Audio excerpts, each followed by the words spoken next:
우리 종종 쓰는 말 중에 그 브레이크라는 단어를 종종 많이 씁니다. 근데 이 단어를 보게 되면 매력이 굉장히 있어요. 이 브레이크라는 단어는 우리가 말 그대로 멈춤이라는 단어도 쓰죠. 그 다음에 또 하나는 뭐냐면은 깨뜨리다는 단어도 있습니다, 이 안에.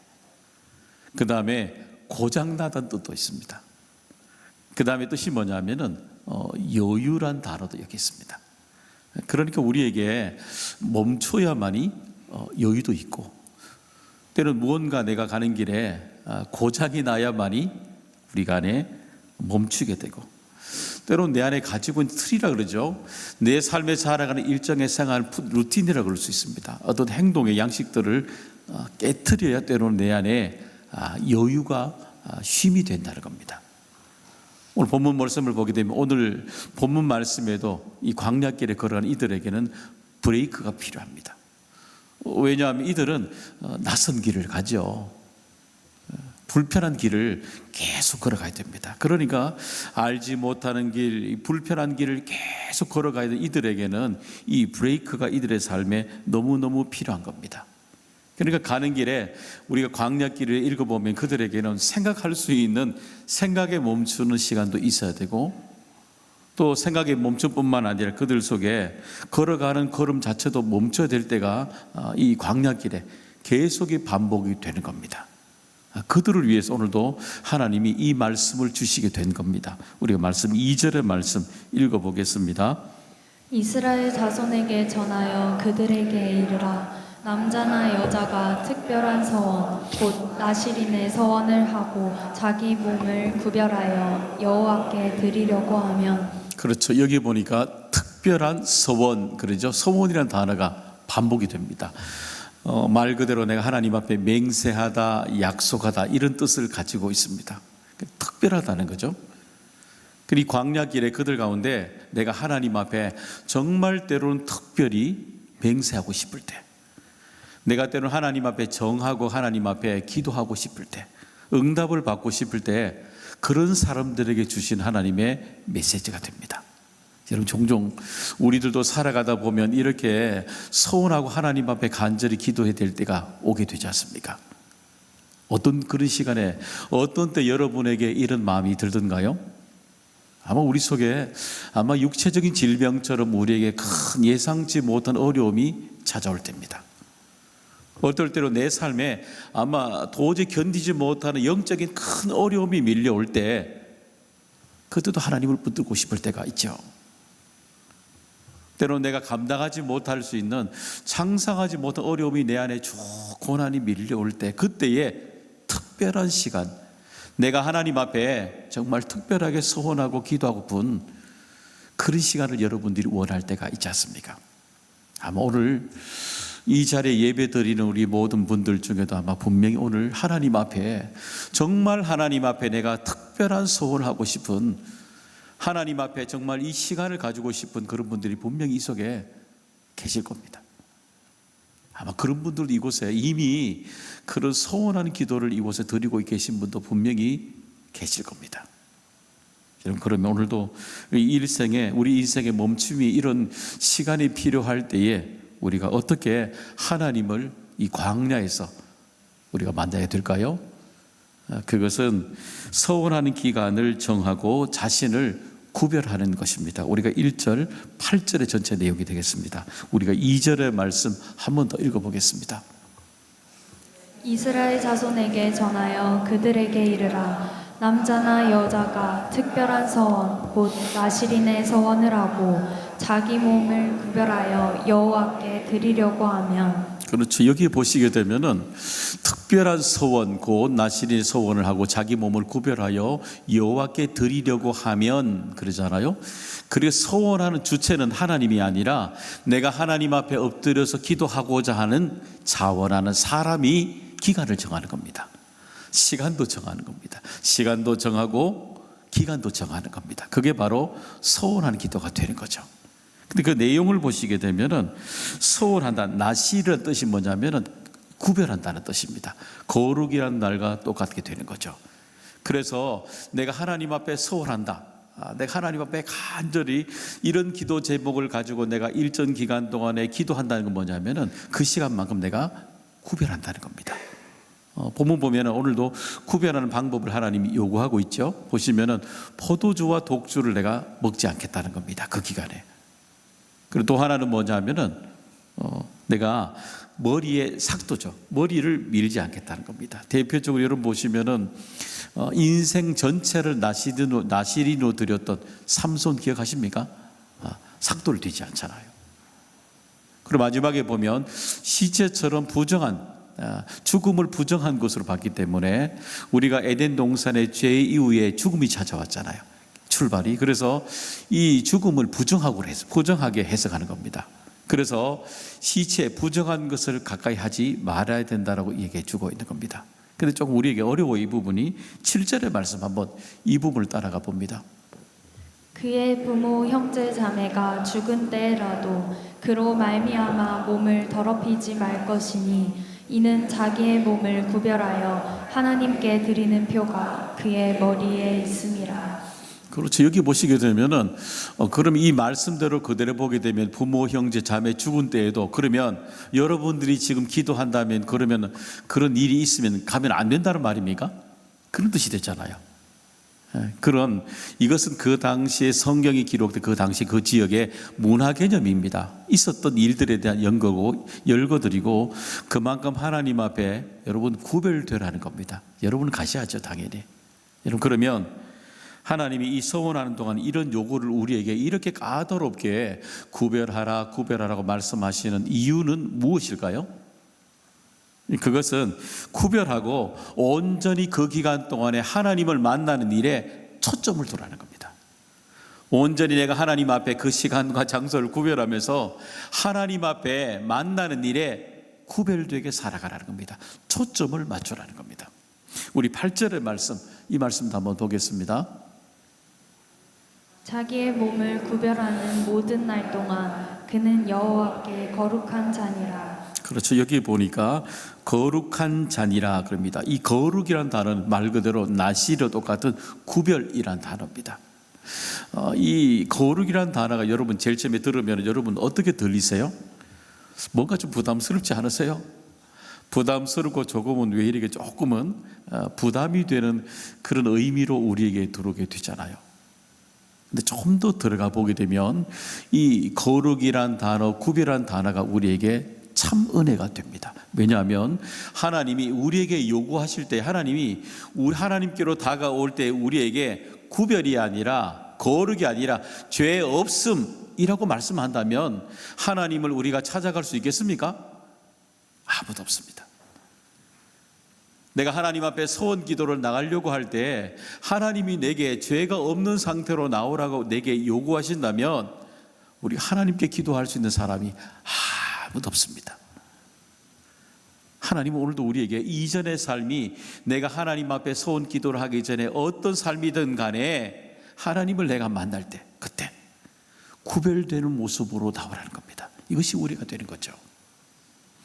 여러분 오늘도 여러분 하나님을 뜨겁게 새롭게 만나길 원하십니까? 그렇다면 한번 질문해 보세요.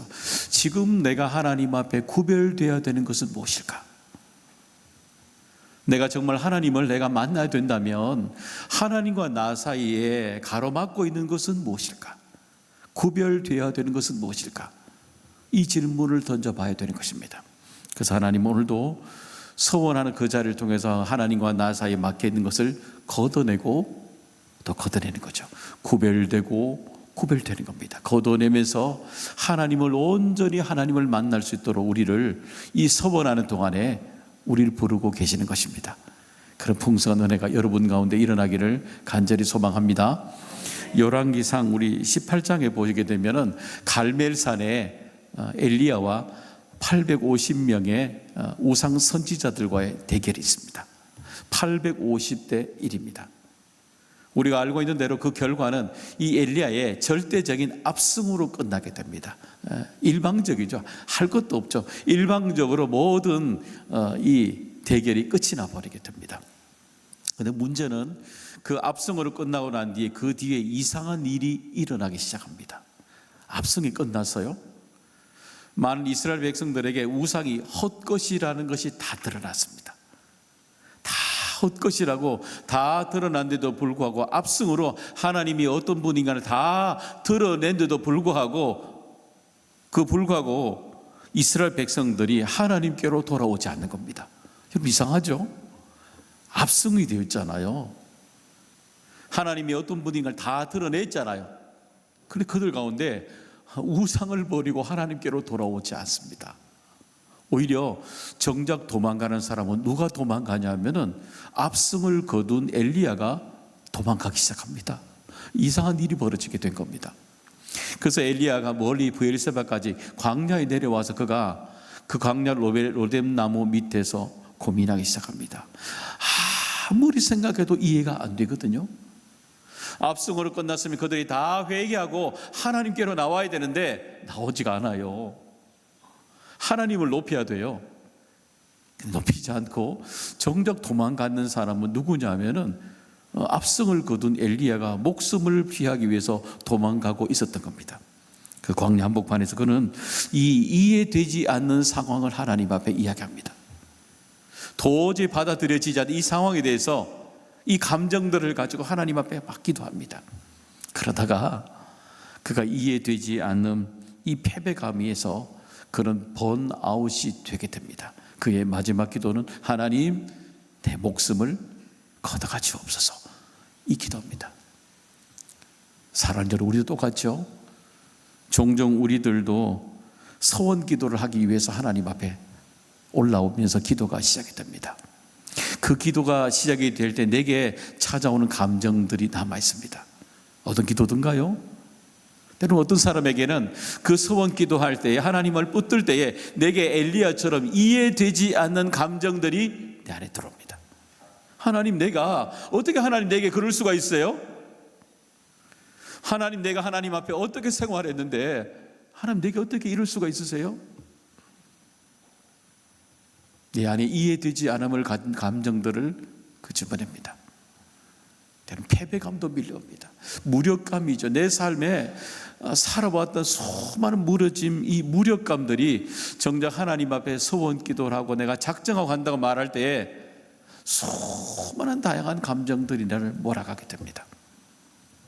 어떠세요? 여러분, 하나님을 찾을 때 여러분 어떤 감정들이 여러분을 몰아치던가요? 어떤 감정들은 폭풍처럼 내 안에 몰아가게 됩니다. 순식간에 우리를 무너뜨린 감정들이 우리에게 밀려오게 됩니다. 여러분, 그럴 때 엘리야처럼 이해되지 않는 상황, 패배감의 그 자리에 있을 때에, 그것이 서원의 그 자리에 있을 때 기가 막힌 것은 하나님이 그 자리에 엘리야를 찾아오신다는 겁니다. 어떤 자리예요? 내가 도저히 이해되지 않는 자리를 말하고 있는 그때에 하나님이 내게 오신다는 겁니다. 내가 가장 패배감이 젖어가는 이 수많은 감정이 나를 몰아칠 때에 하나님이 내게 그때에 오신다는 겁니다. 구별하는 자리에.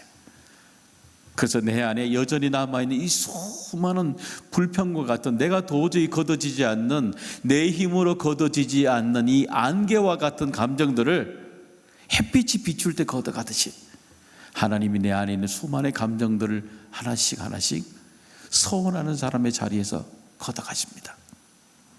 그래서 이 구별된 시간, 구별된 장소에서 하나님이 내 문제들을 살피시는 하나님을 만나게 되는 것입니다.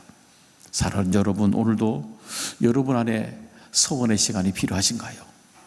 그러면 하나님 앞에 여러분 있는 모습 그대로 불편해도 괜찮습니다. 수많은 이해되지 않은 감정을 가지고 가셔도 됩니다. 정말 구별하는 마음으로 하나님을 새롭게 만나시기를 바랍니다. 그 속에 응답으로 충만케 하신 하나님의 은혜가 여러분에게 임하기를 소망합니다. 두 번째는 이 서원하는 기간 동안 구별하는 삶이 그 안에 내려오는 내 안에 무너짐도 일어나게 된다는 것입니다. 9절 12절에 이 내용을 다루고 있습니다. 9절의 말씀 읽어보겠습니다.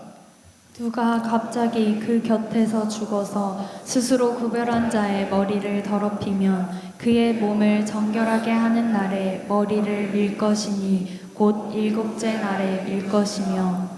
그렇죠. 여기 보면 더럽히면 그러잖아요. 부정하게 된 겁니다. 그동안에 내가 소원 기도를 통해 하나님 앞에 작정 기도를 쭉 해 나갔어요. 근데 내 마음에 하나님과 나 사이 내가 구별을 하겠다가 작정한 것들이 있잖아요. 근데 이것이 어느 날 동안에 내가 내 마음대로 생각한 대로 되지 않은 겁니다. 내가 어기게 된 겁니다. 부정하게 된 거죠.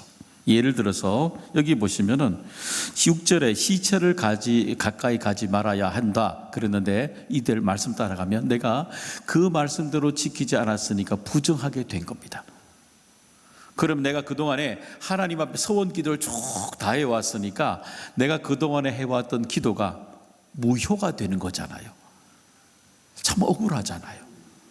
여러분, 그런 일이 우리 속에 일어날 수가 있잖아요. 아마 여기 계신 분들 중에 그런 소원 기도를 하는 중에 중간에 내 기도가 깨트려졌던 기도가 분명히 경험된 분도 있으실 겁니다.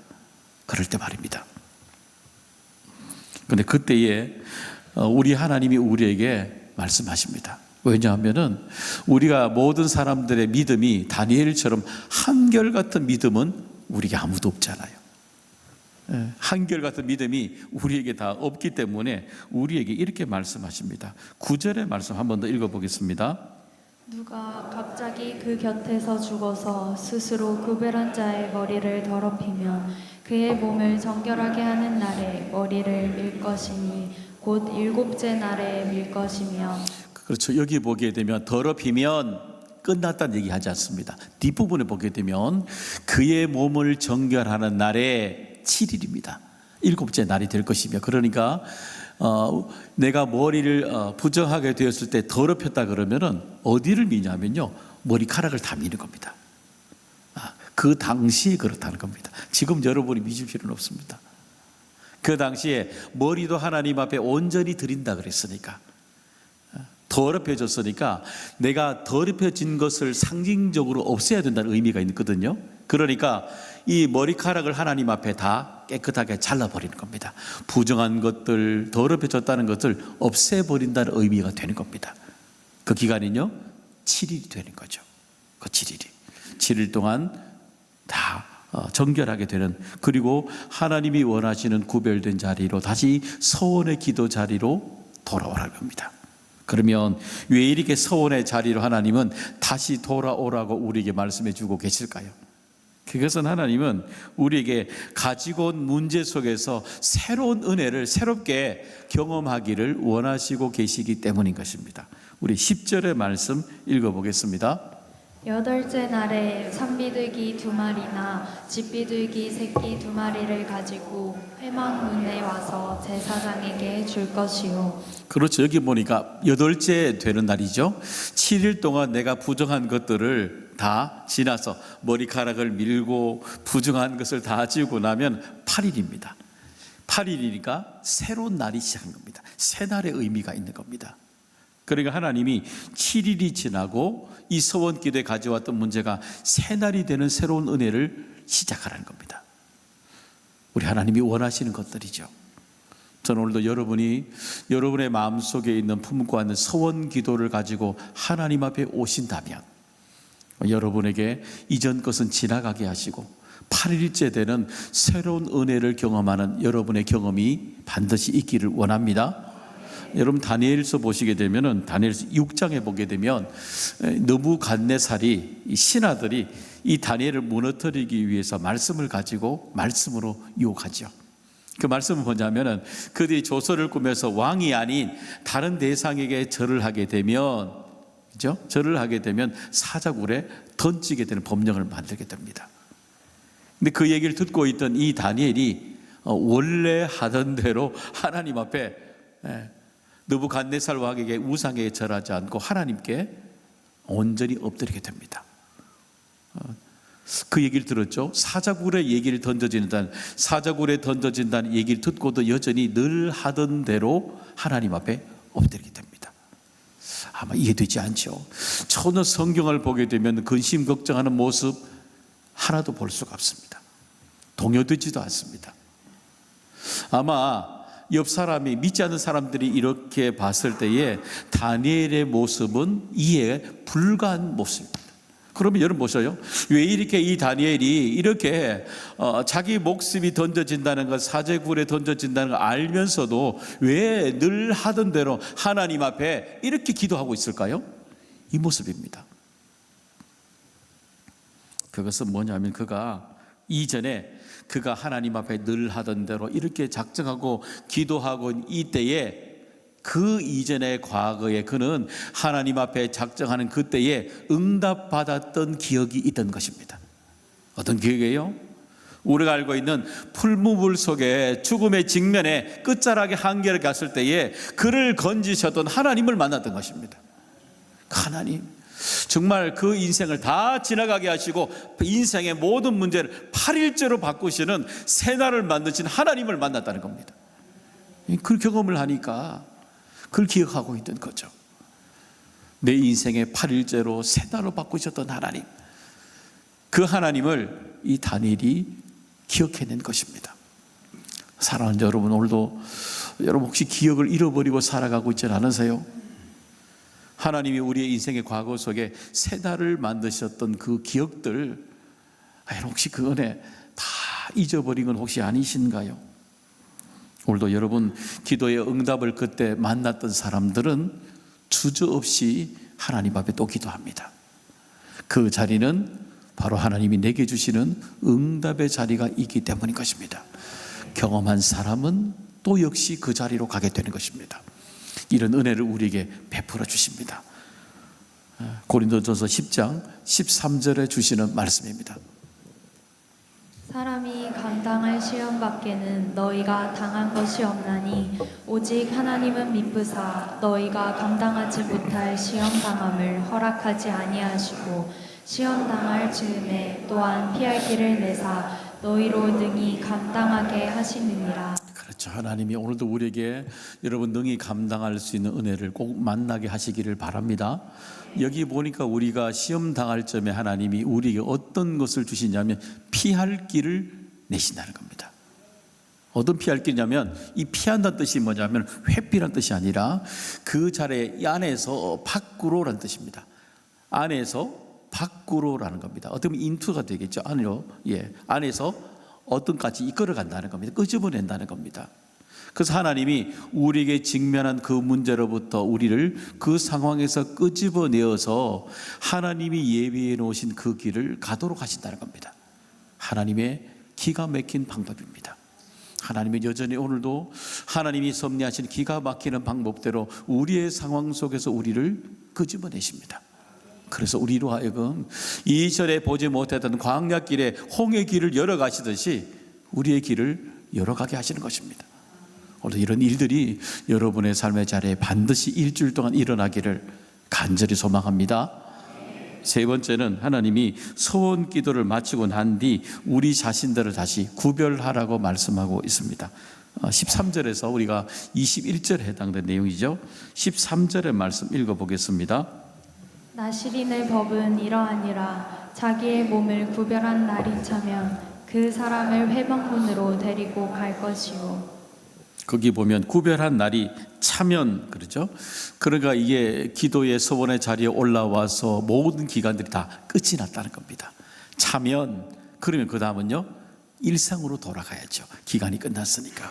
일상으로 돌아가기 전에 하나님 앞에 예배를 드리고 돌아가야 됩니다. 그 네 가지 예배가 뭐냐면은 여러분 성경 보면 번제, 소제, 화목제, 속제제입니다.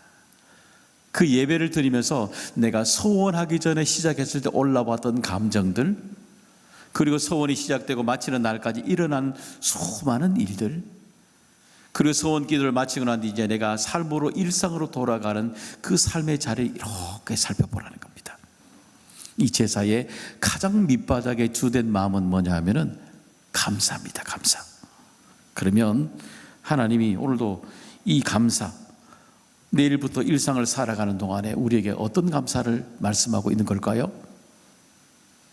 여러분도 오늘도 이 예배를 마치고 나면 내일부터 일상으로 돌아가야 되지 않습니까? 이 예배를 끝나고 나면 이 예배를 통해서 여러분은 어떤 감사를 가지고 여러분의 삶에 매일마다 삶을 여러분 어떻게 살아가시길 원하십니까? 다시 시작하는 힘, 은혜라는 책이 있습니다. 거기 보면 강남중앙침례교회 최병락 목사님의 책이죠. 거기 보면 이 얘기가 하나 나옵니다. 거기 보게 되면 그 최병락 목사님이 자기 성경에 나와 있는 수많은 사람 중에 무비보셋이 자기하고 너무 똑같다는 말씀을 고백합니다. 고백이죠. 혹시 여러분 무비보셋이 누군지 아십니까? 성경에 보면 잘 보이지 않지만 가장 은혜를 풍성하게 받은 사람입니다. 사울의 손자가 되고 요나단의 아들이 바로 무비보셋이 됩니다. 한 토막을 볼까요? 사무엘하 4장 4절의 말씀 읽어보겠습니다. 사울의 아들 요나단에게 다리 젓는 아들 하나가 있었으니 이름은 무비보셋이라. 전에 사울과 요나단이 죽은 소식이 이스라엘에서 올 때 그의 나이가 5살이었는데 그 유모가 안고 도망할 때 급히 도망하다가 아이가 떨어져 절게 되었더라. 그렇죠. 여기 보니까 급히 아이가 떨어져서 절게 되었더라. 장애인이 된 겁니다. 얼마나 이 무비보셋이 억울하겠어요. 자기 때문에 그런 것도 아니고 타이 때문에 일어난 일이잖아요. 더구나 이 일 후에 그는 왕자로서 누려야 되는 모든 것들을 다 잃어버립니다. 권력, 재산, 명예, 모든 것들을 다 잃어버리게 됩니다. 그리고 나중에는 이제 사울의 손자가 되기 때문에 나중에는 생명을 위협받게 되는 지점까지 위협까지 받게 됩니다.